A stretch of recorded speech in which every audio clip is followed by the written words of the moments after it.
يا ربنا اعترفنا بأننا اقترفنا وآننا أسرفنا على لظى أسرفنا. Bismillahirrahmanirrahim. Assalamualaikum warahmatullahi taala wabarakatuh. Kita berjumpa di dalam mata pelajaran pendidikan Islam. Kita di bawah tajuk kemuliaan Al-Quran, surah Al-Hajj ayat 21 hingga 24. Baik, saya nak baca ayat ni. Bismillahirrahmanirrahim. لو أنزلنا هذا القرآن على جبل لرأيته خاشعا متصدعا من خشية الله وتلك الأمثال نضربها للناس لعلهم يتفكرون والله الذي لا إله إلا هو عالم الغيب والشهادة هو الرحمن الرحيم والله الذي لا إله إلا هو الملك القدوس السلام المؤمن المحيمن العزيز الجبار المتكبر سبحان الله عما يشركون والله الخالق البارئ المصور له الأسماء الحسنى يسبح له ما في السماوات والأرض وهو العزيز الحكيم صدق الله العظيم. Baik, maksud ayat ni ialah dia ada 4 potongan, 4 ayat kan. Okey. Yang pertama, sekiranya kami turunkan Al-Quran ke atas gunung ganang, nescaya kamu akan dapati gunung itu khusyuk, yakni tunduk serta berkecai kerana takut kepada Allah. Dan perbangunan ini kami kemukakan kepada manusia supaya mereka berfikir. Ayat yang kedua saya baca tadi, wallahu la ilaha illa huwa alimul ghaib wasyahadah wa rahmanur rahim. Maksudnya ialah dia Allah yang tidak ada Tuhan yang layak disembah selain daripada dia. Yang mengetahui perkara yang ghaib dan yang nyata. Dia Maha Pemurah lagi Maha Mengasihani. Okay, kemudian potongan ayat, wallahu la ilaha illa huwal malikul qudusus salamul mu'minul muhaiminul azizul jabbarul mutakabbir tu. Maksud dia ialah dialah Allah, tidak ada Tuhan yang layak disembah selain pada dia, yang maha agung, maha suci, maha sejahtera, maha mengurniakan keamanan, maha memelihara, maha perkasa, maha berkuasa, maha memiliki segala keagungan, maha suci Allah daripada segala yang mereka sekutukan. Dan potongan yang terakhir, wallahul khaliqul bari'ul musawwiru lahul asma'ul husna, membawa maksud dialah Allah yang menciptakan, mengadakan, membentuk rupa, baginya nama-nama yang paling baik. Bertasbih kepadanya segala yang di langit dan di bumi. Dialah yakni Allah yang maha perkasa lagi maha bijaksana. Jadi di dalam konteks ayat ini, perbincangan ialah berkisar tentang keistimewaan Al-Quran. Okey, Al-Quran ini adalah mukjizat yang terbesar kepada Nabi sallallahu alaihi wasallam, Nabi Muhammad sallallahu alaihi wasallam. Kandungan di dalam Al-Quran ini lengkap, merangkumi semua aspek kehidupan manusia. Dan ajaran di dalam Al-Quran ini sesuai dilaksanakan kepada seluruh makhluk, semua bangsa. Tak kira tempat, tak kira zaman. Ia sesuai, diguna pakai daripada zaman Nabi Muhammad sallallahu alaihi wasallam sampailah kepada hari kiamat.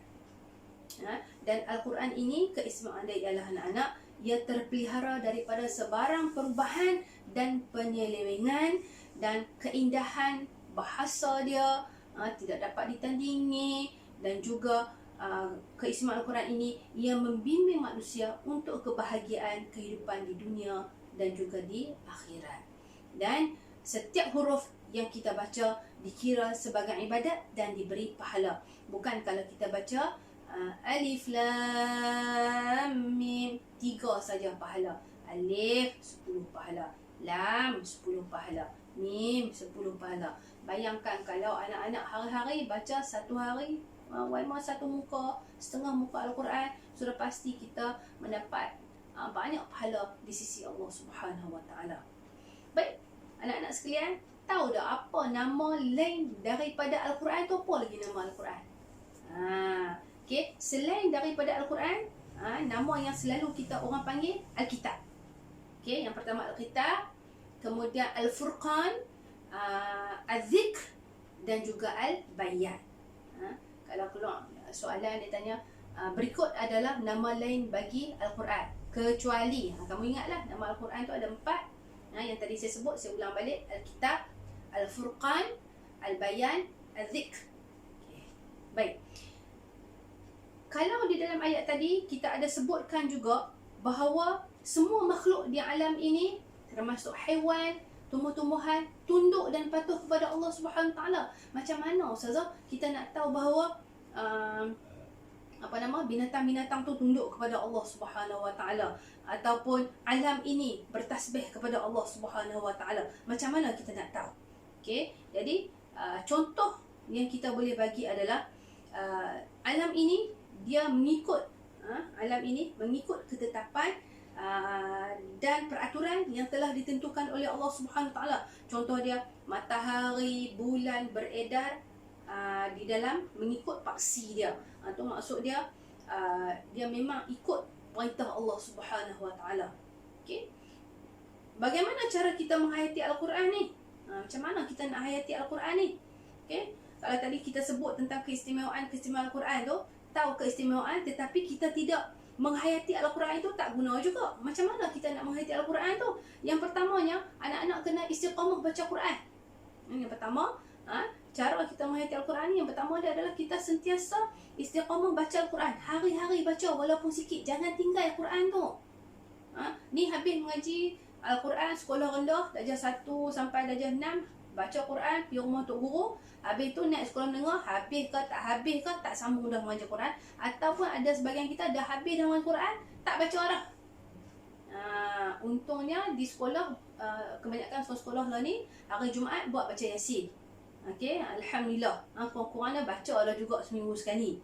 Okay, yang kedua, membaca Al-Quran ni kita kena baca dengan bertajwid. Maksud dia kita tahu hukum-hukum tajwid, tak main hentam saja, dan bertaranum. Maksud dia adalah lagu dia sikit. Okay? Sentiasa mempelajari isi kandungan Al-Quran. Kalau boleh, kalau Quran kamu tu, belilah Quran yang ada makna. Bila kamu baca, kamu tahu maksud dia. Ustazah, pasal apa kita kena tahu maksud baca Quran ni? Sekurang-kurangnya bila kita tahu, contoh dia kamu tahu baca maksud Fatihah. Jadi kita semayang kita tu lebih khusyuk. Kita baca Alhamdulillahi Rabbil Alamin. Oh, kita tahu segala puji bagi Allah Tuhan sekalian alam. Okay? Kalau kita tak tahu, kita baca tu, mulalah pemikiran kita menerawang sana sini sebab kita tak tahu maksud apa yang kita baca dalam solat tu. Kemudian satu lagi cara kita menghayati Al-Quran ni, bila kita tahu maksud dia, kita menghayati isi kandungan Al-Quran dalam kehidupan seharian kita. Jadi nampak cantik kefahaman kita berkaitan dengan Al-Quran. Baik, dalam ayat yang kita baca tadi, ada disebutkan tentang perbandingan yang Allah Ta'ala sebut dalam Quran itu, di mana Allah Subhanahu Wa Ta'ala membandingkan manusia yang ingkar menerima Al-Quran dengan gunung ganang. Maksud dia, Allah Subhanahu Wa Ta'ala buat perbandingan manusia dengan gunung ganang tentang Al-Quran. Okey, gunung ganang, tadi kita baca ayat ni, Lau anzalna hadzal Quran, kalau aku turunkan Al-Quran itu ala jabalin, atas bukit bukau, atas gunung ganang, la ra'aitahu, hang akan tengok khashi'an mutasaddian min khasyatillah. Depa tu akan tunduk, lepas tu akan berkecai, hancur kerana takut kepada Allah Subhanahu Wa Taala. Kenapa? Kerana depa tahu beratnya isi kandungan Al-Quran itu, tanggungjawab yang ada dalam Quran itu. Okey, dibandingkan dengan manusia ni pula, okey, kita mendengar, kita boleh faham ayat-ayat Al-Quran. Sebab tu saya kata kita kena kita kena faham maksud Al-Quran tu. Okey, kita kena baca Al-Quran yang ada maksud dia. Bila kita faham tentang isi kandungan Al-Quran itu, barulah kita akan rasa gentar dan takut tentang azab Allah Subhanahu Wa Taala. Lah ni manusia ni dia tak takut pun dengan azab Allah Subhanahu Wa Taala. Sebab apa? Sebab dia tak tahu isi kandungan Al-Quran. Sebab tu Allah Taala buat perbandingan dia dengan gunung ganang. Tuhan abang, kalau gunung ganang pun takut cok kejat, malahan kamu wahai manusia, sepatutnya kita kena takut dengan azab daripada Allah Subhanahu Wa Taala.